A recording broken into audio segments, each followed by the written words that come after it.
story of a lovely teacher who was pushing for a singing passion crew. All of them needed to be smart and motivated to broadcast weekly news. Here's the story of a group of students who were dreaming of a broadcast of their own.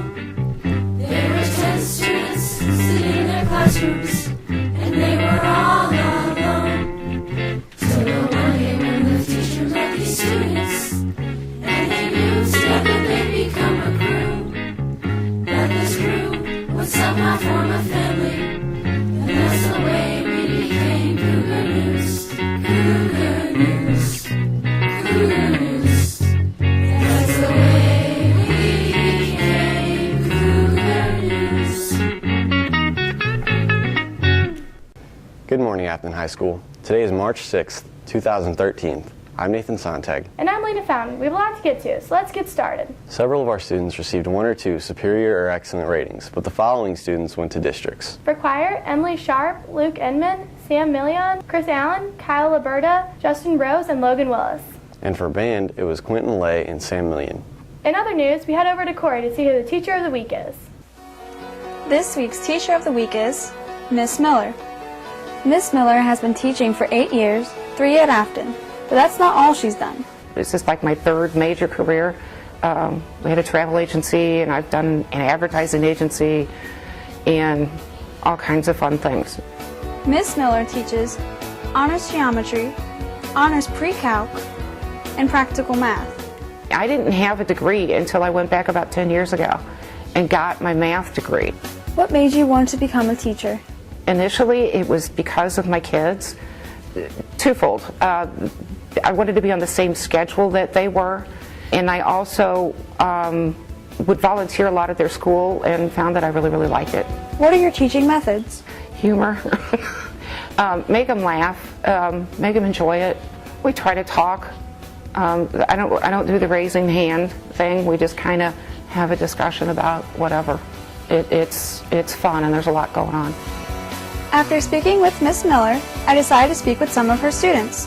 She would help us through all of the problems and helped us make sure that we had everything down before we moved on to new stuff. She keeps us focused in class.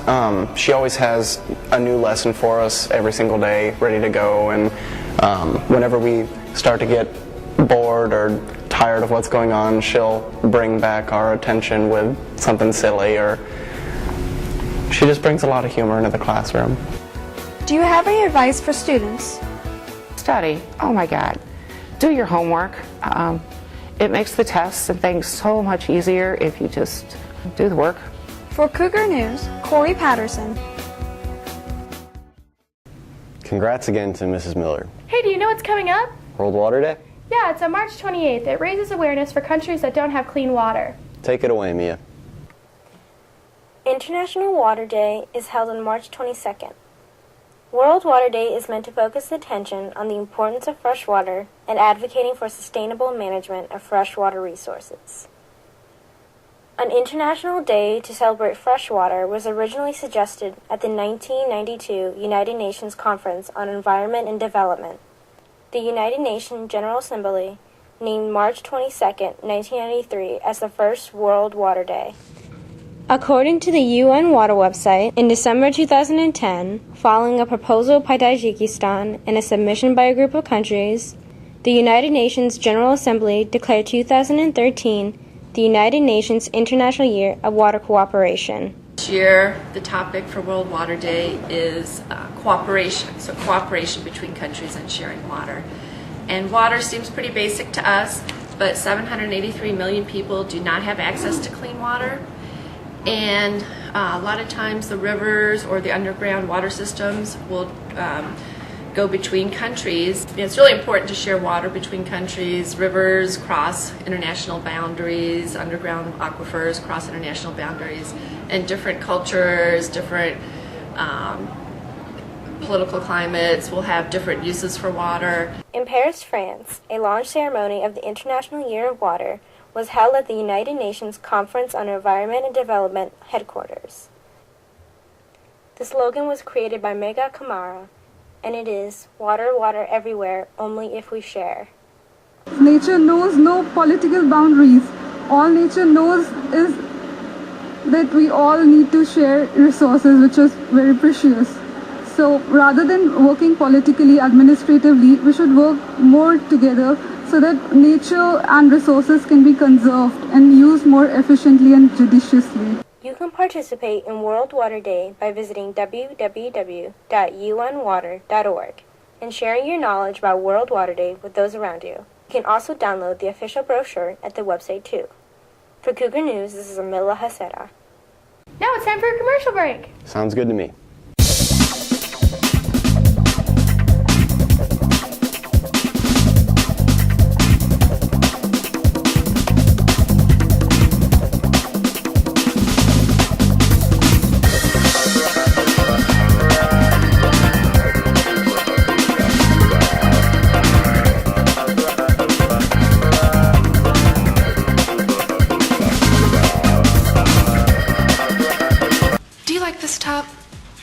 So gay. Really? Yeah, it's totally gay. You know, you really shouldn't say that. Say what? Well, say that something's gay when you mean it's bad. It's insulting. What if every time something was bad, everybody said, oh, that's so girl wearing a skirt as a top? Oh, you are. Those are cute jeans, though. When you say that's so gay, do you realize what you say? Knock it off. Hey Lena, what have you been up to? I did a story on job opportunities around St. Louis. Roll it. Many people around Affton have been wanting a job. I'm here to tell you about the job opportunities around the St. Louis area. One place that is hiring is the Auto Zone, located in Affton off of Gravois. No prior experience needed. Are you interested in being a host or hostess? Well, Cracker Barrel in South County is hiring, with no experience needed. How about clothing? Well, Kohl's is hiring part-time sales associates. Prior customer service and experience is needed. Do you like going to Six Flags with family and friends? Well, how awesome would it be to work there? Six Flags is hiring admission hosts and hostesses. Now that you know of all these job opportunities, hurry, go apply. This is Lena Fountain with Cougar News. Now it's time for another commercial break. Hey, Affton, did you know it's Trent's 20th anniversary? I joined Trent in 1992. You want to see what I looked like then? Oh, look at me. I was so young promoting a drug and alcohol-free lifestyle. I really enjoyed winning awards and helping out the community. And guess what? You can sign up for Trend too. Just look at the Trend bulletin board across from room 41. Or just go see Miss Stevens for more information. And this is how we do it.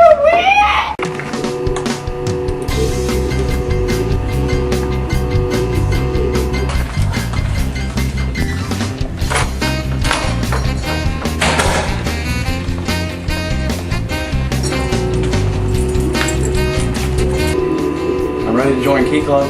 Key Club's not about keys, it's about service and leadership. That's what Key Club is about. So you still want to join? Yeah, I want to join Key Club. Hey Lena, do you know what month it is? No, what month is it? National Women's History Month. On behalf of the unprecedented coalition of women that today have called this strike to confront the unfinished business of our equality, women young and old, women black and white, women students, women grandmothers. Rooted in the socialist movement of America, National Women's Day was first observed by the United States in 1909 as a way to promote the equal rights and suffrage for women. From the early 20th century, a period of discontent and unrest rocked cities worldwide. From New York City to St. Petersburg, Russia, an ever-growing number of women began to protest for political, economic, and social equality. So they formed a union to create this day to honor women. And it is now recognized as an international day. And even though originally it was they celebrated the last Sunday in February, they have chosen March 8th as the International Day. I think it's important that women, that all groups actually get recognized for their accomplishments, for their important roles in bringing up their children, but also in having roles in business, in the arts and in the science fields. One thing that's unique about International Women's Day is that it is a national holiday in some countries. And in China, they also celebrate it. Women have the day off, men don't. However, International Women's Day flourished in the late 1980s when Congress named March National Women's History Month. Today, events and celebrations are held around the world to celebrate the many accomplishments of women and also shed light on the obstacles many women around the world still face. Cougar News, Ramona Merziak. Last but not least, corporations have been urging Supreme Courts to embrace gay marriage. Go ahead, Jack. Over 200 businesses like Google, Microsoft, Goldman Sachs, and Bain Capital urged the Supreme Court to overturn the Defense Against Marriage Act. These businesses are arguing that the Defense Against Marriage Act is depriving gay employees of certain health care and retirement benefits that the businesses might have offered. They're also claiming that it creates headaches for human resource officials. Also, according to a Boston law firm, Bingham, DOMA, quote, puts us as employers to an unnecessary cost and administrative complexity, and regardless of our business or professional judgment, forces us to treat one class of our lawfully married employees differently than the other when our successes depend on the welfare and morale of all employees. In addition, lawyers representing some of the same companies taking on DOMA will also be challenging Proposition 8, a California law that has banned gay marriage. Both of these cases are to be argued before the Supreme Court on March 26th and 27th, and a decision is expected by the end of June. Well, personally, I think it's about time that these big companies are standing up for equal rights. These companies and the people in power really need to start realizing that we do live in America. We live in the United States, and this is a country where everybody's supposed to be created equal, and that's just not the case right now. Proposition 8 was a voter initiative drive, which means the people of California voted and won a majority of the votes to have a marriage mean legally between the definition would be between a man and a woman. I do believe, though, that it is up to the states to make a determination, because it is in the Constitution. That is a state's right. I also think that times change and that society changes. I also believe that the federal government has the right to voice its opinion as long as it doesn't force its opinion onto the states. For Cougar News, this is Jack Nathy. Well, that's been this week's edition of Cougar News. I'm Nathan Sontag. And I'm Lena Fountain. Bye.